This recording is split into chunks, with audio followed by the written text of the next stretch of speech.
네, 여러분 반갑습니다. 삼국지 목차를 따라가며 이야기로 풀어보는 이야기 삼국지 시간입니다. 원소는 조조와 일전을 겨루고 대패를 합니다. 하지만 근거지는 남아 있었어요. 그래도 후계 문제가 불안한 상태죠. 연암에서 약간의 세력을 모은 유비, 허도가 빈틈을 노려 허도로 공격을 감행합니다. 하지만 발빠른 조조에게 당하고 말죠. 다시 또 세력을 잃어버린 유비. 손건이 유비에게 제안을 합니다. 이 강을 건너면 형주다. 형주로 가시지요. 형주로 간 손건. 유표를 만나서 유비를 받아들여 달라고 설득을 합니다. 유표는 흔쾌히 승낙을 했어요. 하지만 채모가 반대를 합니다. 반대 이유는 이래요. 유비는 여러 번 주인을 바꾸었다. 그가 모신 주인은 거의 다 망했다. 지난 시간 끝머리에 제가 이야기를 했죠. 꼭 안철수 같다. 공손찬, 도겸, 여포, 원소 모두가 그런 처지니 잘 생각해라. 하지만 이미 결정된 유표의 마음을 바꿀 수는 없었습니다. 그리고 송건을 유비에게 보내는 한편 스스로 관원들을 다 이끌고 성 밖으로 영접을 나와서 유비를 환대를 합니다. 이게 201년의 일이었습니다. 그러니까 원술이 망한 게 199년이죠. 굉장히 짧은 시간 안에 엄청난 변화가 있은 겁니다. 조조는 유비를 경계하여 형주를 치려고 측근들의 의사를 물었습니다. 정욱이 반대를 합니다. 원소가 관대해서 패했지만 아직 만만히 볼 상대는 아닙니다. 그렇죠. 원소에게는 4개 주가 있습니다. 조조는 그냥 허도를 중심으로 연주, 서주 뭐 이 정도 차지를 하고 있는데요. 아직 세력이 서주 끝까지 다 미치는 상황은 아니었어요. 전선을 더 확대하기보다는 일단 원소를 완전히 제압을 해야 했습니다. 거기엔 또 한 가지 이유가 있었는데요. 유표가 야심이 없는 그런 상태였어요. 그러니까 유표는 건드리지 않으면은 그냥 위험한 존재는 아니라는 판단도 있었겠죠. 일단 허도로 돌아가 군사를 정비하고 내년 봄에 보리를 베어서 군량을 장만하고 하북을 치고 형주를 공격하는 것이 상책이라고 생각합니다. 정욱이 여기까지 의견을 제시를 했고요. 조조는 그 말대로 허도로 회군을 합니다. 203년 봄 조조는 다시 군사를 일으켜 기주로 향합니다. 2년 동안 정비를 했네요. 원소는 유주, 청주, 병주에 사람을 보내서 군사를 청하고 스스로 나가 싸우려고 했습니다. 그때 원상이 자신 있게 나서서 원소를 대신해 싸우겠다고 자원을 했어요. 원소가 가장 사랑하는 아들이 이 셋째 원상입니다. 그리고 원상의 입장에서도 후계자로서 뭔가 그 주변에 능력을 입증해 보여야 되잖아요. 원소는 흔쾌히 허락을 합니다. 예전에 사환이라는 그 이름 없는 장수를 죽여서 막 스스로 자신감에 넘치는 원상이 지원군이 도착하기도 전에 조조를 가볍게 보고 여양까지 군사를 진군을 합니다. 그러나 장압에게 대패해서 기주로 도망왔어요. 원소는 원상이 패했다는 소식을 듣고 건강이 악화되어서 원상을 후계자로 삼고 죽습니다. 참 허무하죠. 원상이 대권을 잡자 유부인, 즉 원상의 어머니 원소의 첩이죠. 후처. 이 유부인이 즉시 원소의 첩들을 잡아다 죽이고 얼굴을 칼로 그어 죽어서도 원소가 알아보지 못하게 했다. 원상도 어미의 잔인함에 못지않아 첩의 가족들을 모두 없애 후환을 없앴다. 밖에 적이 있는데 아니 더 소란스러운 형국이었다라고 기록이 되어 있습니다. 이거는 유방의 부인 여치가 했던 행동도 이런 행동을 했어요.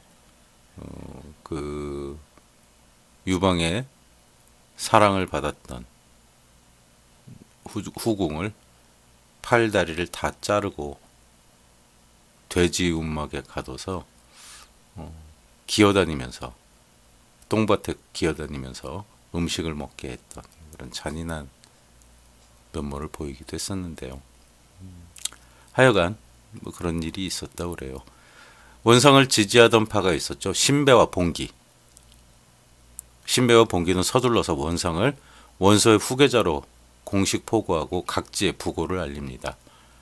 한편 청주에 있던 원담, 그러니까 이제 조조가 쳐들어온다는 말을 듣고 원소가 군사를 모아오라고 그랬겠죠. 청주에서 기주로 향하던 원담은 오는 도중에 부친의 죽음을 알았습니다. 원담을 후계자로 세우려 하던 곽도가 혼자 기주성에 들어가 원상의 동정을 살피기로 합니다. 원상은 원담이 오지 않고 곽도가 혼자 들어오자 이유를 묻고요. 곽도는 원담이 병이 났다고 대답을 합니다. 원상은 원담을 거기장군으로 높이고 선봉으로 삼아 조조를 공격하라고 명령을 내립니다. 곽도가 말해요. 지금 군중에는 작전을 세울 군사가 없다. 신배와 봉기 두 사람을 내보내달라. 곽도는 나름대로 머리를 쓴 거예요. 지금 원상 혼자는 이 전국을 이끌어갈 수 없다고 판단을 한 거죠. 그리고 원상의 머리가 되어주는 신배 봉기를 원담에게 데리고 가서 없애버리면 혹은 발을 묶어버리면 원상은 바보가 되는 거거든요. 원상은 두 사람을 다 내보낼 수가 없어서 봉기를 군사로 삼아 원담을 진중으로 보내고 아울러 원담의 동정을 살펴서 보고를 하게 했습니다. 원담은 일단 원상의 명에 따라 여양으로 진군해서 조조와 싸웠지만 패합니다. 그리고 원상에게 다시 원병을 청해요. 하지만 원상은 거절합니다. 신배가 원담이 조조에게 죽는 것이 전국을 안정시키는 데 도움이 된다고 거절하게 한 거예요. 원담은 봉기를 죽이고 조조에게 투항을 하려고 했습니다. 다시 급해진 신배가 구원병을 파견해요. 원담이 조조에게 가면은 더 큰일이죠. 그냥 조조와 싸서 죽어야 되는데 조조 편이 돼서 원상을 공격하고 원상이 패하면은 조조가 원담을 이 지역을 인정을 해줄 수도 있거든요. 당신은 그런 방식으로 지방을 통치를 했었으니까요. 그래서 구원병을 파견합니다.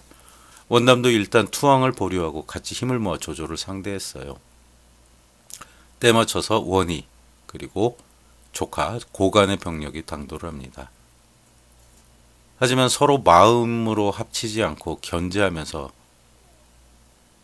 서로 명령을 듣지 않고 싸울 때마다 분란이 벌어지니까 조조에게 계속 패하기 마련이죠. 그래서 기주성까지 달아납니다.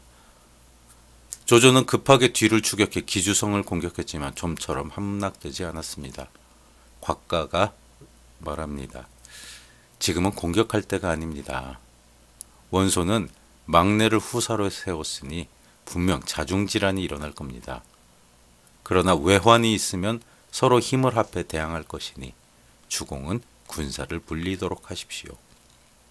분명 변란이 생겨 세력이 약해질 것이고 우리는 우선 형주를 정벌하고 원씨의 세력이 줄어들었을 때 다시 기주를 치는 것이 옳을 것입니다. 맞는 말이죠.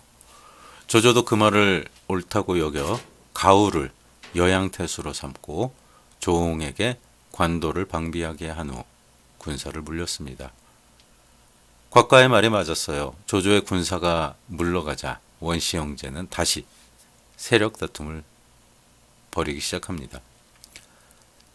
원상의 핍박을 받은 원담은 조조에게 투항해 사위가 되어버렸어요. 원상의 장수 여광, 여상도 조조에게 투항을 합니다. 기주성은 허무하게 함락이 되어버려요.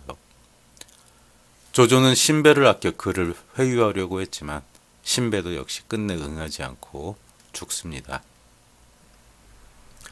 허유는 기주성을 드나들 때마다 자신의 공을 자랑하며 다른 장수들을 얕잡아 보았습니다.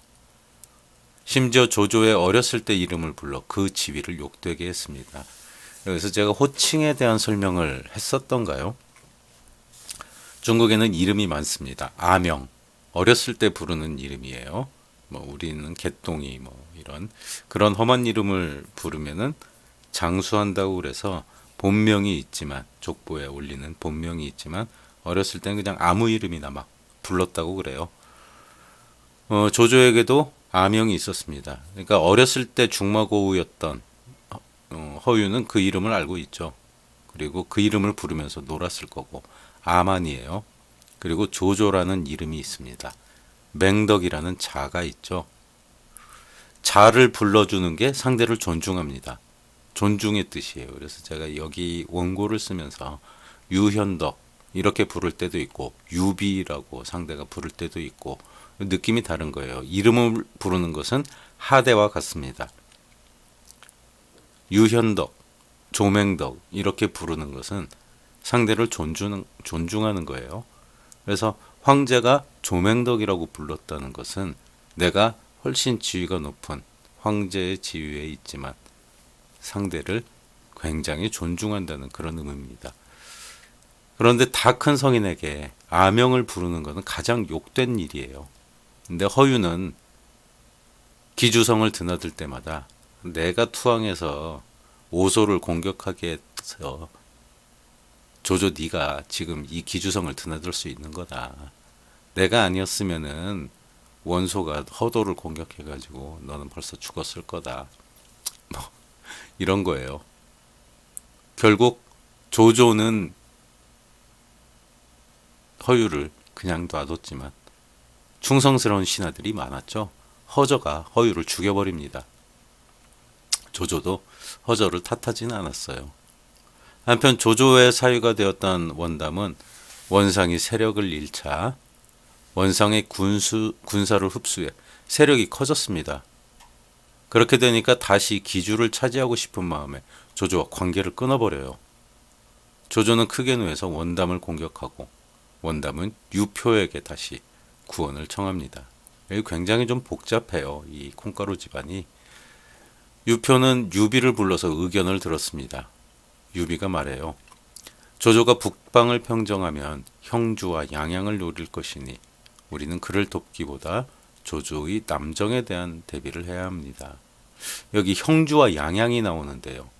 삼국연이 적벽대전이 시작되는 이 형주편에 들어서면 이 형주와 양양 때문에 굉장히 혼돈이 생깁니다. 그래서 제가 형주라는 유튜브 클립이 하나 올려놓은 게 있어요. 형주에 대한 이야기만을 해놓은 얘기인데요. 궁금하시면 지금 미리 한번 시간 날 때 미리 봐두시는 것도 앞으로 형주에서의 유비를 이야기할 때 한결 편해질 수도 있다고 생각을 합니다. 유표는 그 말을 알아듣고 원담의 청을 거절합니다. 원담은 남피까지 달아나다가 조웅에게 죽었어요. 남피는 발에만 있는 쪽이에요. 또 원상과 원인은 북쪽 변방 오한을 거쳐서 요동에 있는 공송강에게 달아납니다. 옛 고구려 땅까지 온 거죠. 조조는 이때 멀리까지 나가 오한을 점령하고 역주에 머물렀습니다. 조조의 장수들이 서둘러 요동을 치자고 했지만 조조는 움직이지 않았습니다. 이때 곽가가 죽어요. 너무 먼 길을 가다가 풍토도 어울리지 않고 원래 좀 몸이 허약했던 곽가는 중간에 죽습니다. 그리고 곽가의 조조에게 유서를 보내요. 그 내용은 원상과 원의를 급하게 쫓으면 공송강이 서로 힘을 합쳐 대항할 것이고 우리가 기다리고 있으면 원상과 원의를 껄끄러워하는 공송강이 그들을 죽이고 우리에게 화친을 청할 것이라는 내용이었습니다. 과연 오래지 않아서 공송강이 두 사람의 목을 보내왔어요. 조조는 크게 기뻐했지만 곽가의 죽음을 슬퍼했습니다. 굉장히 슬퍼했다고 그래요. 하여간 이 세력 관계는 그래요. 원상과 원이 밑에 원씨 집안 밑에 공송강이 있었습니다. 근데 이제 세력을 잃고 원상과 원이가 왔잖아요. 그러니까 실질적으로 그 지역, 오한 지역의 그 지배자는 공송강이에요. 세력도 더 커요. 근데 옛날에 내가 네 상사였다 이거야. 꼭 그거죠. 군대를 갔는데 고참이 나보다 나이가 어려. 근데 고참이잖아요. 그럼 이제 병장님 하면서 고참 대우를 해주죠. 사회에 나왔어. 나는 사장이야. 근데 얘가 직원으로 들어왔어. 나이도 어려. 근데 옛날에 내가 고참이었다고 까부는 그런 격인 거예요. 그러니까 원상과 원인은 원래 귀족의 집안에서 자라서 철들이 좀 없었어요. 그러니까 공송강을 좌지우지하려고 하니까 공송강 입장에서는 이게 눈에 껄끄럽거든요. 거기다가 얘네들이랑 협조를 하면 조조한테 공격을 받을 것 같아요. 그럼 선택은 당연하죠. 죽여버리면 돼요. 어차피 복수를 하러 올 세력도 없어요. 그렇게 원씨 가문은 멸망을 하게 됩니다. 일단 조조는 곽가를 허도로 보내 후하게 장사를 지내고 자신은 기주로 돌아옵니다. 여기가 조조의 근거지가 되는 그런 날이 된 거예요.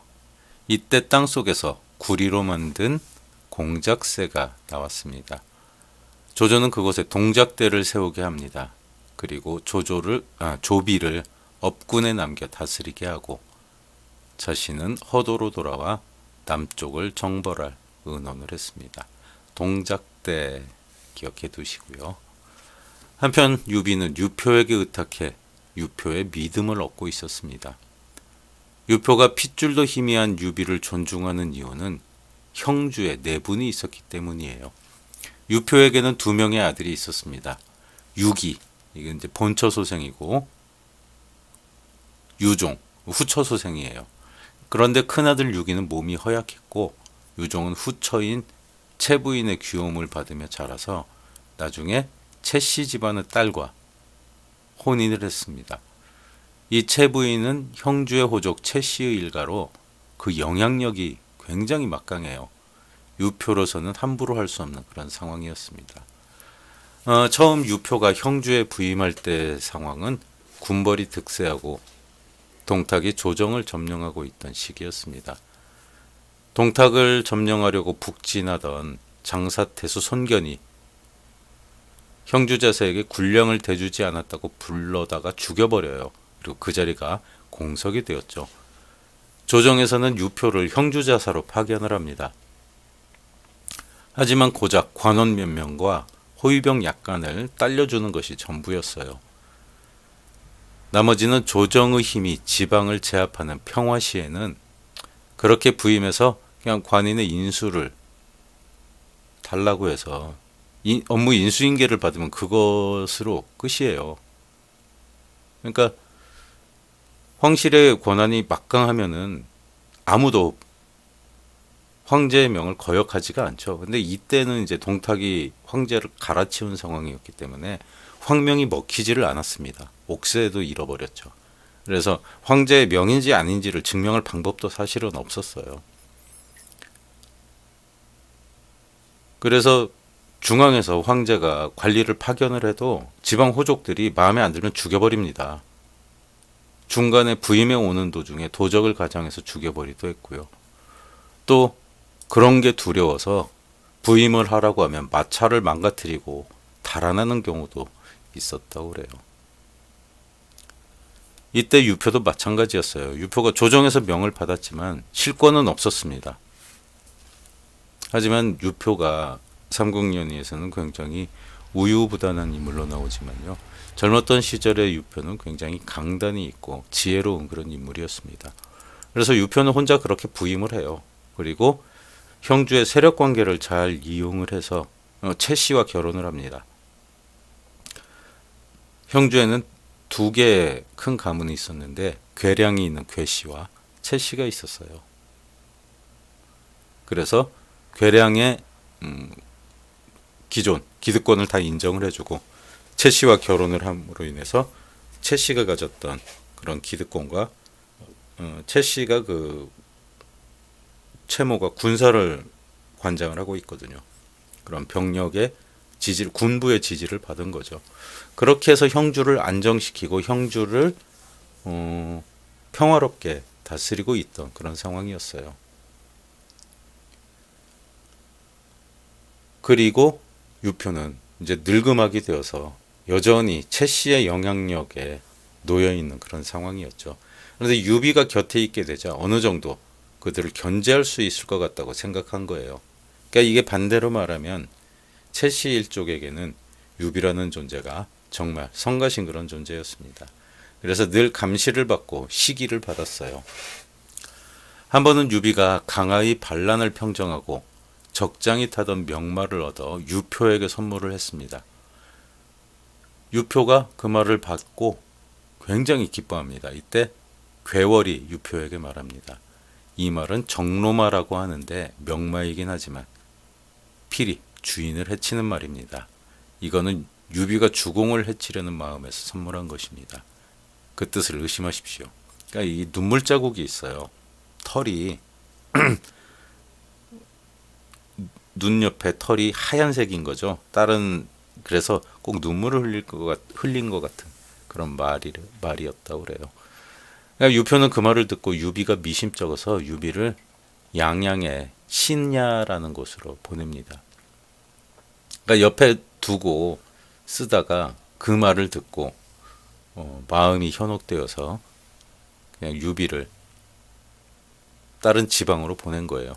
표면적으로는 거기 가서 군대를 기르고 독립을 시키고 앞으로 남진하는 조조를 앞에서 맡게 해달라. 이런 표면적인 이유였지만 마음속으로는 이제 어느 정도 유비를 의심하고 있던 그런 점이었죠. 하지만 유비는 모르는 척 열심히 힘을 길렀습니다. 그리고 시간이 좀 흘렀네요. 신야에 주둔한 207년, 유비가 형주에 온 지 6년이 되었네요. 간부인이 아들 유선을 낳았습니다. 아명을 아두라고 지었어요. 태몽으로 북두칠성을 삼키는 꿈을 꾸었다고 지은 그런 이름이었습니다. 전날 자네의 의견을 듣지 않은 것이 후회되네. 조조가 북쪽을 공격하고 있을 때 유비가 찾아와 허창을 공격하자고 한 일을 말하는 것이었습니다. 유표가 한 말이에요. 이제 조조는 북쪽을 완전히 평정하고 허창, 즉 허도로 돌아와서 형주와 강남을 노리고 있으니 걱정이 되어서 하소연을 한 겁니다. 두 사람은 한동안 술을 마셨어요. 그러다가 유표가 비로소 심중의 말을 꺼냅니다. 바로 자신의 후계자 문제였어요. 평소 신중한 유비는 술이 취한 때문인지 큰아들 유기를 후계자로 세우라고 말합니다. 그러나 항상 유비와 유표를 감시하던 채부인은 이 소리를 듣고 유비를 없앨 마음을 품습니다. 그리고 동생 채모에게 의논을 합니다. 채모는 매년 추수가 끝나고 관리들을 모아 양양에서 벌어지는 잔치에 함정을 파고 유비를 노립니다. 그러니까 이제 추수감사절인 거죠. 뭐 추석일래나 하여간 양양에서 벌어지는 잔치에 함정을 파고 유비를 죽이려고 한 거예요. 유비로서는 갑작스러운 행사에 자신이 유기를 대동하고 손님을 접대하라는 일이 미심쩍었지만 조은을 대동하고 양양으로 향합니다. 유표가 부탁을 한 거예요. 이건. 그러니까 유표는 몰랐죠. 채모에게 이런 음모가 있는지. 하지만 채모에 의해서 유표가 유비에게 그 자리에 나를 대신해서 가서 동네 유력자들과 노인들을 좀 접대를 하고 와라. 자신의 대역을 부탁한 거거든요. 잔치에 도착해서 한참 잔치를 즐기고 있는데 채모의 이런 음모를 이적이라는 장수가 알려줍니다. 유비는 화장실에 가는 척하며 정로마를 타고 달아났습니다. 채모는 곧 눈치채고 유비를 추격했어요. 그러나 한참을 달아나던 유비는 앞에 놓인 험한 단계에 빠졌습니다. 그러니까 이제 계곡이에요. 굉장히 깊은 계곡입니다. 물살도 굉장히 험하겠죠. 그런데 하늘의 도움인지 주인을 해친다던 정로마가 유비의 하소연을 듣고 마치 물에서 용이 날아오르듯 그 높은 계곡을 뛰어올라서 유비를 구해냅니다. 뒤쫓던 채모는 계곡을 건널 수가 없어서 유비를 놓치고 말았습니다.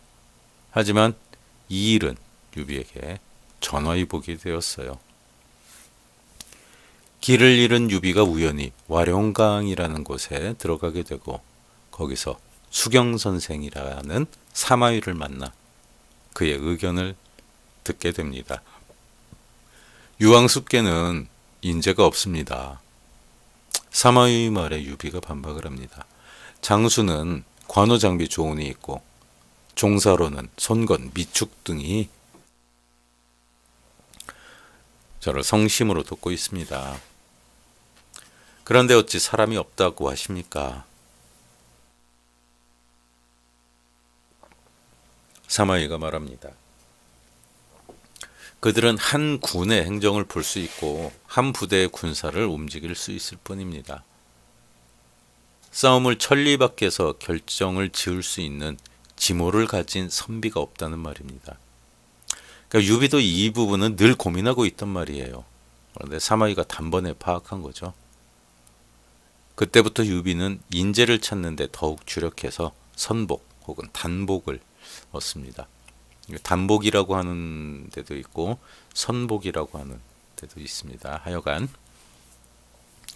이때 기주에서 돌아온 조조는 형주를 노리고 있었습니다.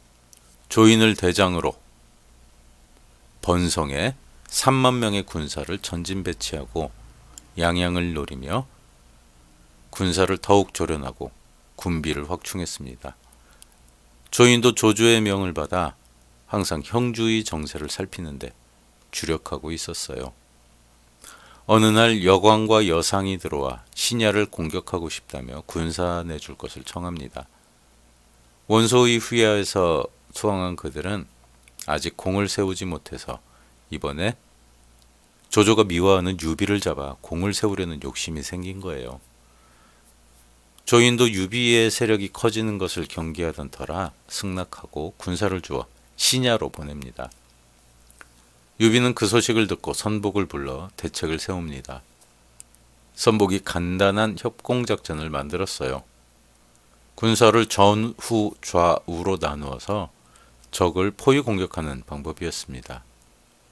유비는 먼저 관우와 장비를 출발시켜 매복시키고 적군이 통과하게 그냥 두었다가 적군이 후퇴할 때 공격하게 명령을 내립니다.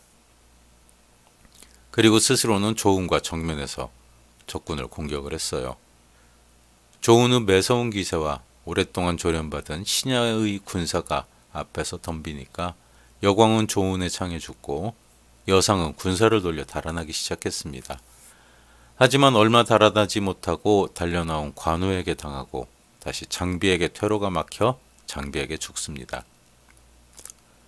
유비가 뒤를 추격해 항복하는 포로를 잡아 신야로 돌아옵니다. 비슷한 병력이었지만 적절한 군사를 배치해 효율적으로 싸워서 거둔 승리였습니다.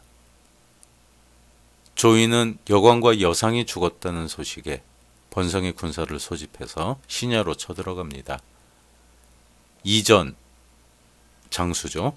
이전이 유비를 경계하라는 말을 듣지 않고 스스로 위세를 믿고 내린 판단이었습니다. 조인은 남은 군사 2만 5천 명을 모두 편성해 신야로 쳐들어갑니다. 조인의 대군이 한수를 건너 임시로 진영을 세우자 유비는 조은의 부대를 보내 막게 했습니다. 조인도 이전을 내세워 싸우게 했어요. 그러나 이전도 조은의 상대로는 부족했습니다. 어울려 싸우던 이전은 싸움이 불리해지자 군사를 거두어 진채로 들어갔어요. 조은이 급히 추격했지만 조인이 화살을 쏘아대자 조은도 할 수 없이 추격을 멈추고 본대로 돌아옵니다. 조이는 출전을 반대하더니 싸움에서 지고 돌아온 이전을 죽이려고 했어요. 좀 편협하죠. 이전은 말렸거든요. 싸움을 하지 말라고. 그래서 억지로 데리고 와서 선봉에 보내놓고 또 지고 왔다고. 그러나 부하 장수들이 만류해서 후방에 배치해 보급품 다루는 일을 맡기고 스스로 본대를 인솔해 유비와 싸우러 나왔습니다. 그리고 팔문 금쇄진을 치고 유비에게 싸움을 겁니다. 처음으로 진법이라는 게 이제 막 등장을 하기 시작해요. 제갈공명이 나올 때가 된 거죠. 선복은 높은 곳에 올라가 조인의 진영을 살피더니 진의 파회법을 알려줍니다. 그러니까 이게 이제 이 팔문금쇄진이나 뭐 이런 것들이 수비하는 진법인 것 같아요. 그래서 적이 들어오면 이거를 가두어서 우리가 가끔 무협 영화에서 보는 것처럼 끝없이 가두는 뭐 그런 진법이죠. 하여간 이거를 이제 선복이 약점을 알려줘서 진을 금방 파회해 버립니다.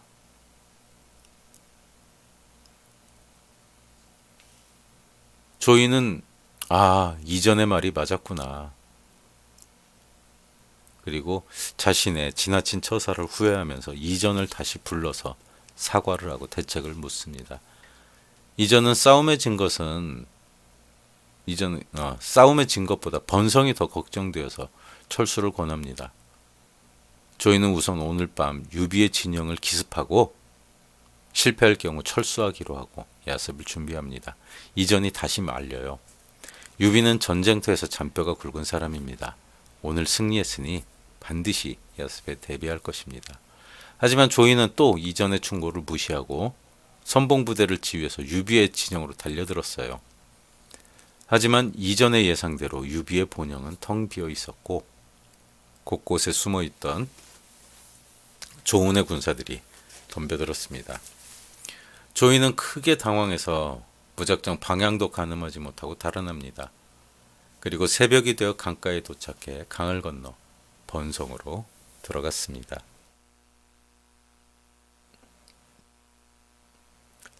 그것도 이전이 후위에 있다가 조인이 습격을 받자 서둘러 강으로 철수해 미리 배를 준비해 둔 덕분이었어요. 그러나 번성은 이미 관우가 차지하고 있었습니다.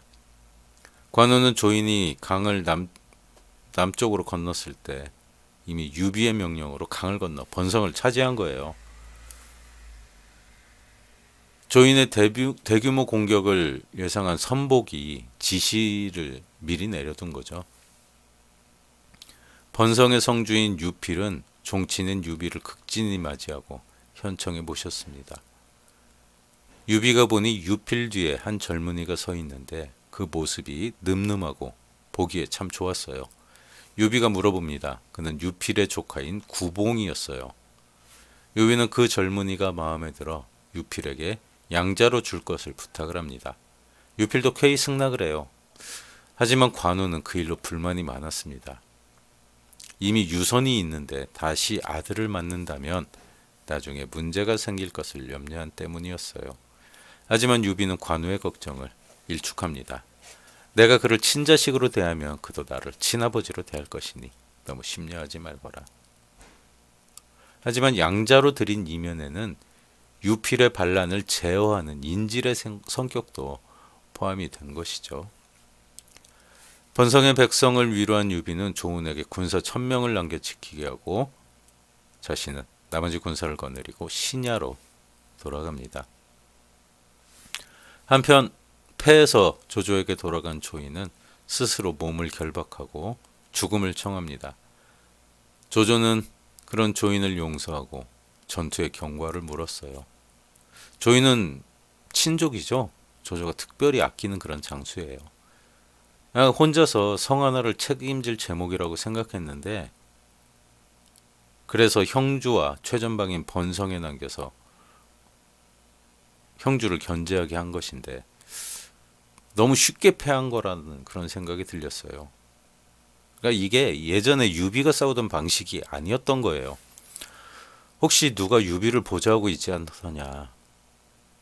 조이는 철수하면서 알게 된 선복이란 인물을 알려줬습니다. 앞으로 형주를 공격할 준비를 하는 조조는 웬만한 형주의 인사들은 다 파악을 하고 있었어요. 그런데 선복이란 자는 금시초문이었습니다. 조조가 좌중을 둘러봅니다. 정욱이 나서요. 선복은 본명이 아니라 가명이다. 그는 원래 영주 출신인데 서서라는 사람이고 자를 원직이라고 한다. 그러니까 남의 원수를 갚아주고 이름을 바꾸고 난리를 피해서 형주로 내려갔는데 수경선생이라는 사마위와 절친이고 재능이 저를 훨씬 능가하는 인물이다. 조조는 정욱의 말을 듣고 한숨을 쉽니다. 유비가 그런 뛰어난 인물을 얻는다면 앞으로 형주를 공격하기 더욱 어려울 것 같구나. 정욱이 말해요. 승상께서 원하시면 제가 서주를 불러오도록 방책을 마련하겠습니다. 정욱이 계책을 설명을 합니다. 서서는 어려서 부친을 잃고 홀어머니 밑에서 자랐다. 지금 동생이 모친을 모시고 있는데 최근에 그 동생마저 죽어서 지금 홀어머니 혼자 계시다. 그 어머니를 허도로 불러다가 극진히 모시고 어머니를 시켜서 서서를 부르면 효성이 지극한 서전은 당장 달려올 것이다. 조조도 서서의 모친을 모셔오게 합니다. 그리고 이제 편지를 한 장 써달라고 그래요. 아들에게. 서서의 어머니는 조조가 나라를 도둑질하는 역적이라며 서서를 부르는 일에 협조를 하지 않았습니다. 정욱으로서는 난감하죠. 정욱은 자신을 서서의 중마고우라고 말하고 자신의 어머니가 죽어 봉양할 사람이 없는데 친구의 모친을 보니까 마치 친어머니 같은 생각이 들어서 모시고 싶다고 매일 분한 편지 드리고 귀한 음식을 바치고 그렇게 마음을 얻습니다. 그리고 서서히 어머니가 보낸 편지의 답장을 모아 글자를 위조해서 서서에게 거짓 편지를 씁니다. 내용은 그래요. 아우도 죽고 나 이제 혼자다. 근데 조승상이 이런 불쌍한 나를 극진히 모셔주고 있다. 네가 조정에 투항하지 않으면 나는 어쩌겠느냐. 나를 어서 구해달라. 서서는 어머니의 편지를 받고 하루 종일 울며 고민하다가 유비를 찾아가 편지를 보이고 자신의 지나온 과거를 말합니다. 유비는 그런 서서를 위로하면서 조조에게 가라고 얘기를 해요. 서서는 송구함을 무릅쓰고 즉시 출발을 서둘렀습니다. 유비는 아쉬움의 잔치를 열고 하루만 더 묵고 가라며 아쉬움을 나타냅니다. 그날 밤 송건이 유비에게 찾아와서 서서가 우리의 비밀을 많이 알고 있다. 그리고 재능이 놀라워서 조조를 돕기 시작하면 우리에게 큰 피해가 올 테니까 그를 죽이라고 말합니다. 그러나 유비는 그것은 어진 사람이 할 행동이 아니라면서 거절하고요. 다음날 서서를 멀리 신야의 경궤까지 배웅을 합니다. 서서도 떠나기를 아쉬워하며 말해요. 제가 조조에게 가더라도 그를 위해서는 아무 계책도 내지 않을 것이니 그리 알고 계십시오.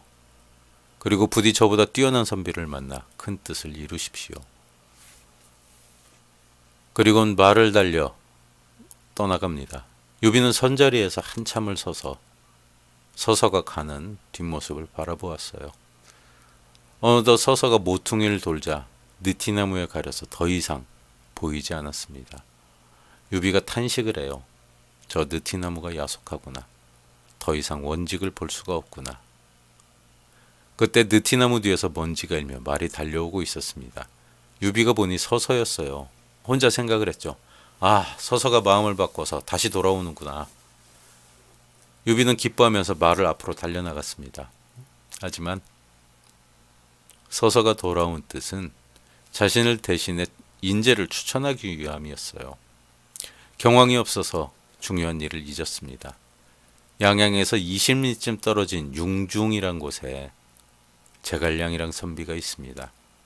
와룡강 아래 초막을 짓고 살아 와룡선생이라 부르기도 하는데 복룡과 봉추 가운데 복룡이 바로 제갈량입니다. 와룡과 봉추라고도 하죠. 그는 가만히 앉아서 불렀을 인재가 아니고 친히 가셔서 영접할 인재이니 부디 잊지 마시고 성의를 다해 그를 초대하기 바라겠습니다. 그는 평소 자신을 관중과 아기에 비유하는데 제가 보기에는 그를 훨씬 능가하는 인물이니 그를 얻는다면 천하를 평정하기란 어려운 일이 아닐 것입니다. 서서는 그 말을 남기고 급히 허도로 떠납니다. 드디어 제갈공명의 이름이 삼국연의에 등장을 했습니다.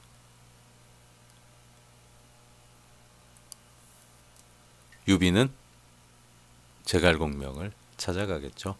다음 시간에는 제갈공명과 유비의 이야기가 이어지겠네요. 함께 해주셔서 감사했습니다.